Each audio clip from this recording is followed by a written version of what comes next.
अस्सलाम वालेकुम। मैं हूं हकीम मोहम्मद शुएब। निज़ाम शिफा खाना यूट्यूब चैनल को सब्सक्राइब करें और नोटिफिकेशन के लिए बेल आइकन पर ज़रूर क्लिक करें। इसी तरह निज़ाम शिफा खाना फेसबुक पेज को लाइक भी करें और फॉलो भी करें। व्यूअर्स, आज का हमारा टॉपिक है इमराज़ मैदा। व्यूअर्स, मैदा को जिस्म का दारुल हुकूमत कहा जाता है, यानी दारुल हुकूमत का मतलब वो जहाँ से पूरा सिस्टम चलता है। मैदा दुरुस्त, जिस्म तंदुरुस्त। ठीक है। मैदा की वजह से 200 से ज़्यादा बीमारियां जन्म लेती हैं और हमारी जो खुराक है उसमें बहुत सारी ऐसी चीज़ें हैं जो आज के ज़माने में पिछले 10-15 साल से हमारे जो है वो खुराक में शामिल हो गई हैं, जो कि मसनूई हैं।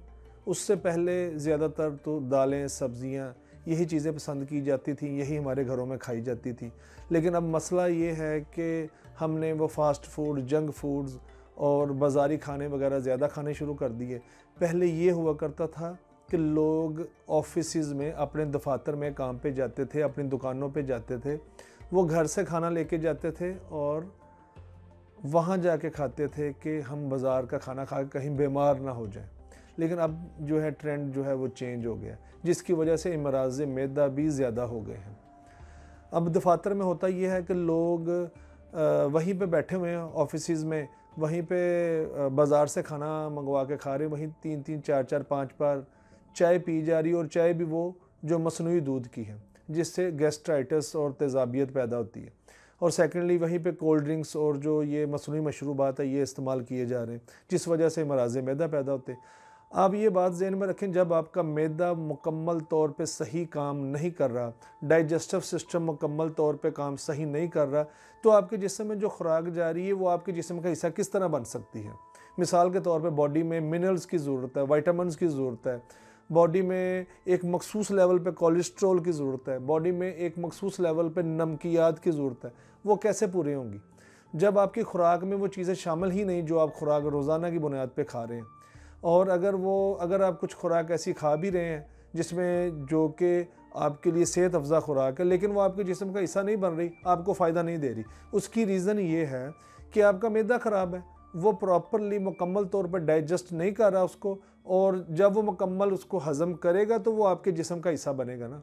मतलब उसकी में से जो फ़ाइबर्स निकलेंगे, मिनरल्स निकलेंगे, नमकियात होंगे, वो आपके जिस्म का हिस्सा फिर ही बनेंगे।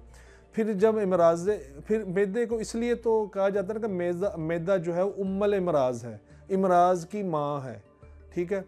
इसलिए अगर तो आप चाहते हैं कि आपके जिस्म में आपका जिस्म सेहतमंद रहे, आपके जो ऑर्गन्स हैं, उज़्व हैं, जिस दिल है, गुर्दे हैं, जिगर है, पित्ता है, दिमाग है, और जो सारा एक निज़ाम है जिस्म का, अगर वो प्रॉपर सही चलता रहे तो आपको एक सेहतमंद खुराक की ज़रूरत है। और सेहतमंद खुराक की ज़रूरत के बाद आपको मैदा जो है वो दुरुस्त रखने की ज़रूरत है।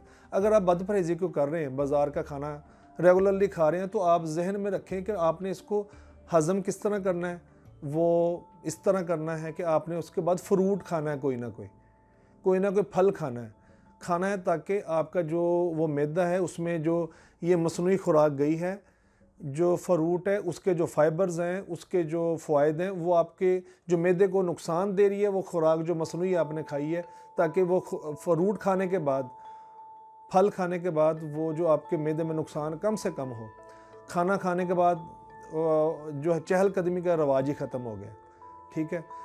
और चाहिए तो ये है कि खाना खाने के बाद 2 बार खाना खा रहे हैं, 3 बार खा रहे हैं, लेकिन खाना 2 टाइम चाहिए, उसके बाद आप चहलकदमी करें। ये बड़े जो बुज़ुर्ग हैं और हुक्मा हैं, ये कह गए हैं कि खाना खाने के बाद तुम्हें अगर कांटों पे चलना पड़े तो चलना है। इसका मतलब ये कि जितनी मर्ज़ी मुश्किल पेश आए, दिल ना भी चाह रहा हो, आप मसरूफ़ हैं, जो भी हैं, लेकिन आपने खाना खाने के बाद चहलकदमी करनी है। ठीक है। इसके अलावा जो इमराज़ मैदा हैं उसमें, अच्छा मैं आपको बताता हूँ, इसमें होता ये है कि जब आप प्रॉपरली ये अपने मैदे का कोई तवज्जो नहीं दे रहे कि आप क्या खुराक खा रहे हैं, होता ये है कि जो कोलेस्ट्रॉल लेवल है वो बढ़ना शुरू हो जाता है।